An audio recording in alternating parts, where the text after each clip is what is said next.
So I am here with our librarian, Joanne Walsh, and it is Black History Month. So we will be talking today about some books that you may or may not have on your shelves, either in your home or in your library.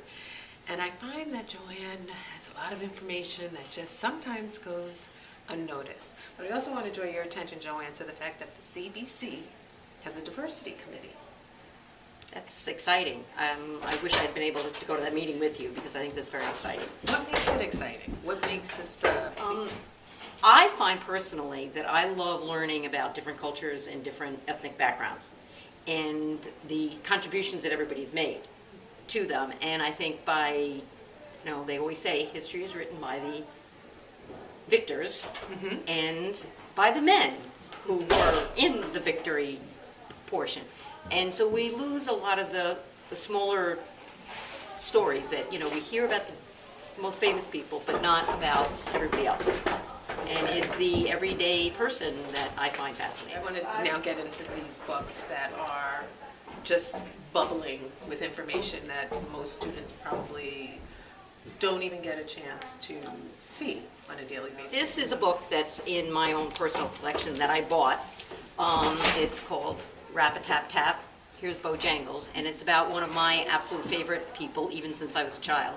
Probably the greatest tap dancer that ever lived, or dancer of any time, Bill Bojangles Robinson, who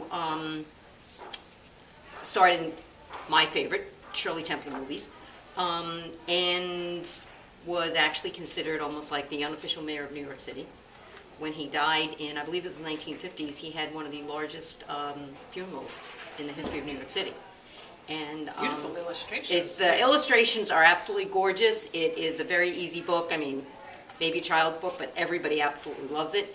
And then I usually like to show the students a clip of him actually dancing with Shirley Temple going up and down stairs.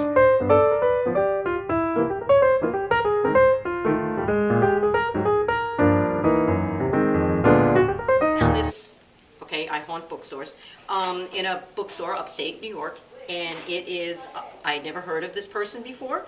It is the John Blair and the Great Hinckley Fire. John Blair was working on he was a conductor on the railroad. And this happened in 1894 out in the Midwest. There was one of these big fires on the plains.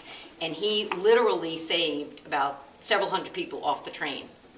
Got them off the train, fire came over them, they were in a swamp. He literally saved them. I had never heard of this person before. I found the book and I was fascinated by it. These are the stories that I find interesting. We always hear about the famous people and they are important, but it's the everyday person that goes to work every day that really is the one that makes the continual difference in everybody's lives. It's fascinating. We have one more. One more by Patricia McKissick, who's actually one of my favorite authors.